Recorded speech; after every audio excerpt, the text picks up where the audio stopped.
Well, there's never any lack of excitement in the bond markets and the markets in general, and last week was no exception. So, as you know, we had some inflation reports come out that continue to show improvement, but mostly flat, but a bit of improvement on the CPI and the PPI indexes. Then later in the day on Wednesday, after the producer price index had come out, the Federal Reserve finished up their meetings about what to do next and as far as where to set the federal funds interest rates. Jerome Powell grabbed the microphone and announced that they would not be adjusting the rate higher again, so they'd be holding steady, and that in addition to that, that he felt that inflation was gradually improving modestly enough or substantially enough, along with other weakness in the economy and the employment side, that they could announce that they plan as a board to potentially cut the interest rate 3 times next year. So with those comments and a lot of other analysis by a lot of economists out there, boy, the markets took off, right? We had the Dow Jones and the S&P 500 just shoot up in the stock market, and we had the 10-year Treasury fall dramatically, and mortgage-backed security prices rise fairly dramatically.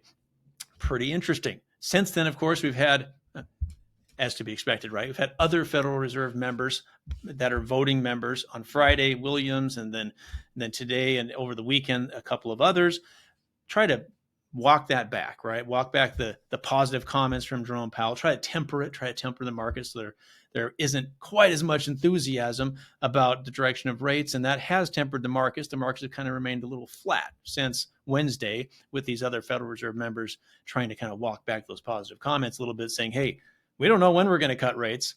Might not be quite as fast as the markets think we're going to, and it may not be quite as deep as the markets think we're going to. We want to hold off and make sure inflation continues to subside and get closer to that 2% core target.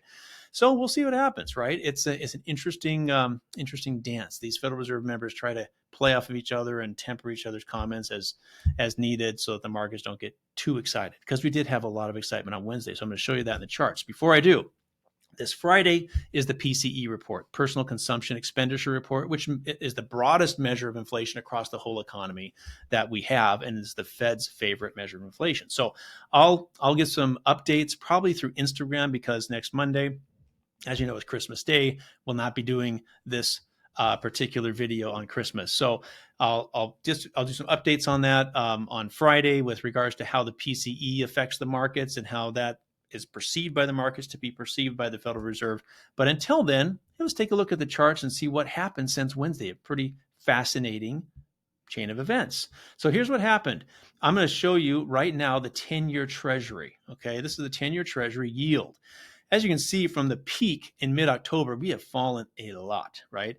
And this is on the heels of last week, right? It kept falling on the heels of those comments by Jerome Powell that they may be cutting rates 3 times or possibly more next year. And the market's anticipating they're going to start cutting rates in March or May at the latest, but sometime in the spring.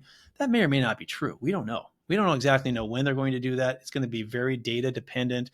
If inflation continues to ease and we get down to closer to 2% core inflation, which right now we're not there, right? We're still in the high threes, right, for core inflation.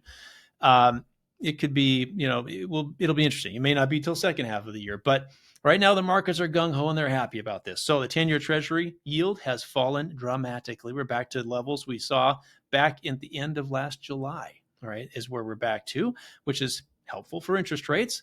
10-year Treasury is a leading indicator of longer-term rates like the 30-year fixed. So let's take a look at the Universal Mortgage-Backed Securities 30-year fixed mortgage rate. This is the opposite again. This shows price, not yield. So when price goes up, that means yield and rates are falling. This goes back again 6 months, and you can see we had this huge run up last Wednesday. Thursday had a spike up, but came back down to earth a bit. Friday was a little bit, of the same level, and then today again that same level. So we're staying right above this Fibonacci level. We're well above the 200-day moving average, which is great, but there is plenty of room to drop if enthusiasm continues to subside. Right now enthusiasm has subsided a bit since Wednesday, but it hasn't been reflected in pricing falling apart. So that's good news. But as you can see, we're back up to levels that we saw, back in the middle of the summer, early summer, which is great news. Interest rates have fallen well over 1% since mid-October, and I hope that will continue to some degree, right, going into the spring.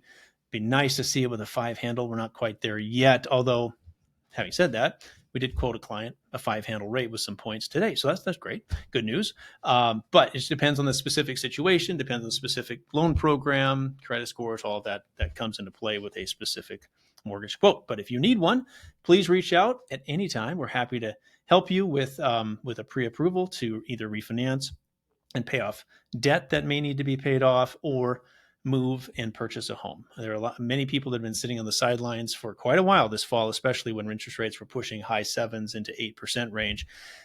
And now that they're much lower than that and coming down, it is becoming more popular again to purchase. So if you need to buy a home and you were thinking about doing it in the spring, I might recommend actually considering doing it now, during the holidays even, just because this is when fewer people are buying. There's less competition. Sellers are more willing to negotiate, pay for closing costs, maybe negotiate on price, et cetera, because they're wanting to get rid of the house. And there are sellers out there that are stressed out, that are in panic mode because it's been harder to sell a home over the past 6 months. So if you need to buy, might be a good time to get going on that now. And I'm happy to help you with a quick, simple pre-approval. Team Zimmerman here is ready to help. I've got a good team behind me. It's not just me, so we can help handle any speed issues that you might have or questions you might have along the way. Looking forward to continuing to provide you great information as we go into the new year. And during this Christmas time, I wish you a Merry Christmas. I love Christmas time. My kids are bouncing all over the walls. It's a lot of fun at our house right now. We have 9 of our 10 kids at home at this point. And so it's a full house. My second oldest, my daughter and her husband, and our first grandbaby come home this Friday. And so we're excited to see them as well. But I wish you a Merry Christmas and hope you feel the love and peace of our Savior Jesus Christ during this time of year.